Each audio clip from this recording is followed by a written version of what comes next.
औज़ुबिल्लाहि मिनश्शैतानिर्रजीम बिस्मिल्लाहिर्रहमानिर्रहीम। अल्लाहुम्मा सल्लि अला सय्यिदिना मुहम्मदिन व अला आलि सय्यिदिना मुहम्मदिन बिअददि कुल्लि ज़रातिम मिअता अल्फ़ अल्फ़ि मर्रा। पहले दोस्तों, कैसे हैं आप?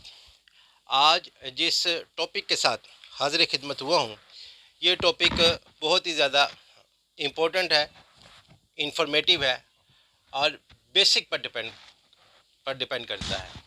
ये टॉपिक जो लॉ गेट के स्टूडेंट्स हैं उनके लिए भी बहुत ज़्यादा अहमियत का हामिल है। अगर वो इसको ज़रा गौर से और ध्यान से सुन लेंगे, अगर 2-4 बार इसको सुन लेंगे, तो बहुत सारे उनके क्वेश्चंस जो कि लॉ गेट में आते हैं वो क्लियर हो जाएंगे। आज का टॉपिक जो है वो regarding the burden of proof है, इन विच बेसिकली होता क्या है, whenever something bad happen with us, we all of we go to the police station when the matter is regarding the cognizable offense. When we go to the police station, registered a complaint against the guilty person, and after that what happened, bail matter is regarding that issue. bail matter होता है, bail matter में आपके जो भी इसका result आए उसके बाद ट्रायल कोर्ट में ट्रायल चलता है। अब ट्रायल में कौन सा बंदा, कौन सा शख्स, हु इज़ दैट पर्सन जो कि अपने इस मैटर को प्रूव करता है कि उसके साथ जो गिल्टी हुई, उसको जो उसके साथ जो प्रॉब्लम हुई है, उसके साथ जो मुश्किल आई है, उसके साथ जो ज़्यादती हुई है, उस ज़्यादती को साबित कौन शख्स करता है? क्या हमेशा से उसको वही शख्स साबित करेगा जो मैटर को लेकर कोर्ट में आता है, या जो डिफेंस है उसके ऊपर भी बारे सबूत आता है? इस चीज़ को हम डिटेल के साथ देखते हैं। इसमें जी दो मैटर हैं शुरू से इसको हम दो तरह से देख सकते हैं। Whenever we talk about the जो इंग्लिश रूल है, जो कि इंग्लिस्तान से, चूँकि हमारा जो पाकिस्तान पीनल कोड है ये इंग्लिस्तान अंग्रेज़ से लिया गया है, उसने इसको बनाया था। इसमें 1935 से पहले का जो मैटर था वो कुछ और था। 1935 के बाद मैटर जो है वो चेंज हो गया। अब 1935 से पहले क्या था कि अगर आप किसी शख्स पर कोई ब्लेम कास्ट करते हैं, कोई इल्ज़ाम लगाते हैं, तो उस ही शख्स को ये साबित करना होता था कि ये जो मुझ पर ब्लेम कास्ट किया गया है ये दुरुस्त नहीं है, ये ठीक नहीं है। उसने ये साबित करना होता था। ये एक बड़ी ज़्यादती की बात थी कि आपने एक शख्स के ऊपर एक तो ब्लेम लगा दिया, ऊपर से साबित भी उसी को करना है कि मैंने ये ऑफेंस जो है ये नहीं किया है। अब 1935 में क्या होता है? 1935 में एक बड़ी लैंडमार्क जजमेंट आती है, which name is Woolmington versus DPP, directorate of prosecution.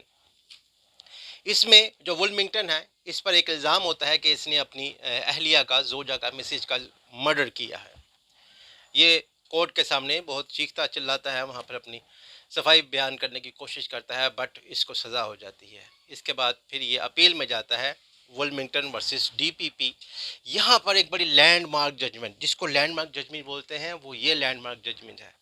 इसके अंदर दो रूल जो हैं वो बहुत, जो कि आज के रूल बन चुके हैं, दो चीज़ें यहाँ पर डिसाइड होती हैं। इन विच फर्स्ट ऑफ ऑल कि जो अक्यूज होता है वो हमेशा इनोसेंट होता है unless we prove him guilty. जब तक कि हम उसको कसूरवार साबित नहीं करेंगे वो बेकसूर होता है। सेकंड वन, जो बर्डन ऑफ प्रूफ है, ये जिम्मेदारी प्रोसिक्यूशन की है कि whenever a person who seeks the equity who come to the court, he prove his version.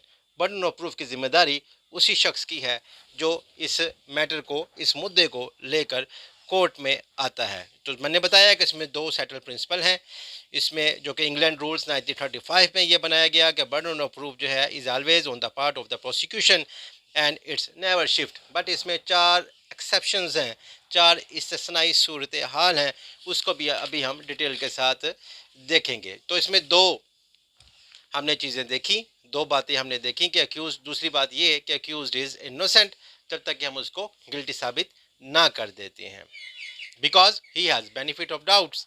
अब वो चार सूरतों का जिक्र करते हैं कि वो कौन सी चार सूरतें हैं जहाँ पे जो बर्डन ऑफ प्रूफ है वो डिफेंस पर चला जाता है, वो प्रोसिक्यूशन की जिम्मेदारी नहीं होती है। In which first of all, इसको हम जनरल एक्सेप्शन कहते हैं। जनरल एक्सेप्शन में क्या होता है, अब इसको हम एक इलस्ट्रेशन के साथ, थोड़ा सा समझने में मुश्किल होती है क्योंकि बच्चे भी देख रहे हैं जो लॉ गेट के स्टूडेंट है, तो इसको हम देखते हैं, इसकी इलस्ट्रेशन देखते हैं कि when ever A cast a blame on the B that B killed my younger brother. B admitted it, Yes, I killed the C. If I not kill the C, then C will murder me. Or at the time of murder, I was I was in not in my state of mind, in my not good state of mind. मैं उस वक्त innocence था, मेरे पास अकल नहीं थी। यानी क्या कि ए बी पर ये इल्ज़ाम आयद कर रहा है कि बी ने मेरे भाई सी को कत्ल कर दिया है। बी कहता है यस आई डिड इट, लेकिन at that time I was innocence, मैं उस वक्त फातिरुल अकल था, जिसमें आर्टिकल 84 भी है, उस तरफ नहीं हम जाएंगे। मैं उस वक्त फातिरुल अकल था। या वो ऐसी सूरत हाल कहता है कि अगर मैं उसको कत्ल ना करता तो वो मुझे मार डालता। अब ये चीज़ों को और भी कोई कंडीशन वो लगा सकता है। ऐसी सूरत हाल में जब बी ने इस बात को एडमिट कर लिया कि यस आई डिड इट, तो burden of proof will be shift to the defence. अब उसने साबित करना है कि ये जो मर्डर है ये मैंने किया, तो इन विच कंडीशन, ये कैसे किया। ये थी नंबर 1 कंडीशन, जहाँ पर बर्डन ऑफ प्रूफ डिफेंस पर शिफ्ट हो जाता है। Now we talk about the second condition. Second condition is this.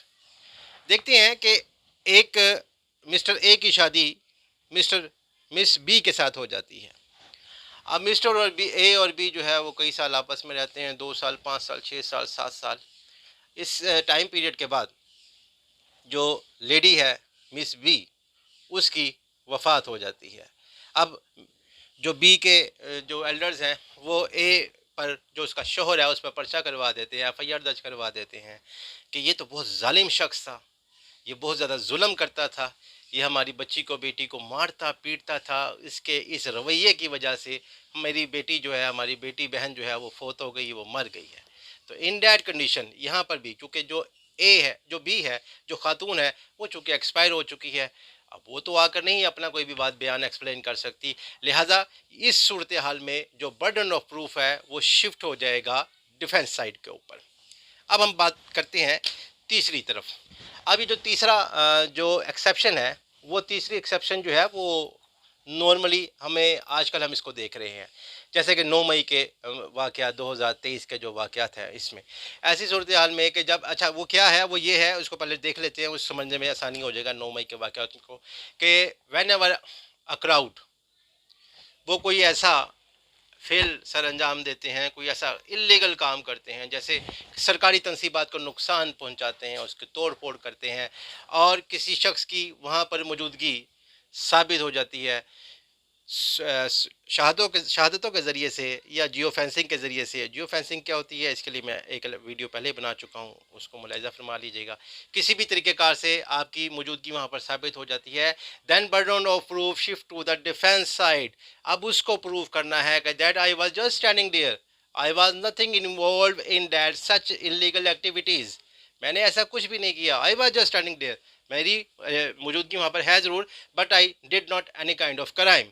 तो ऐसी सूरत हाल में जो बर्डन ऑफ प्रूफ है ये शिफ्ट हो जाता है डिफेंस साइड के ऊपर।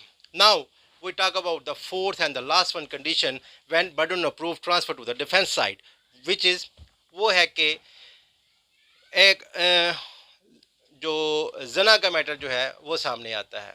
जना में जो मिस ए है वो मिस्टर बी के ऊपर ब्लेम कास्ट करती है कि इसने मेरे साथ ज़बरदस्ती इंटरकोर्स किया, मेरे साथ ज़बरदस्ती जना किया है। तो ऐसी सूरत हाल में जब इस किस्म की कोई एफआईआर हो, इस किस्म का कोई मैटर हो, तो वहाँ पर जो मैटर आ जाएगा बर्डन ऑफ प्रूफ का, वो should be transfer to the defence side.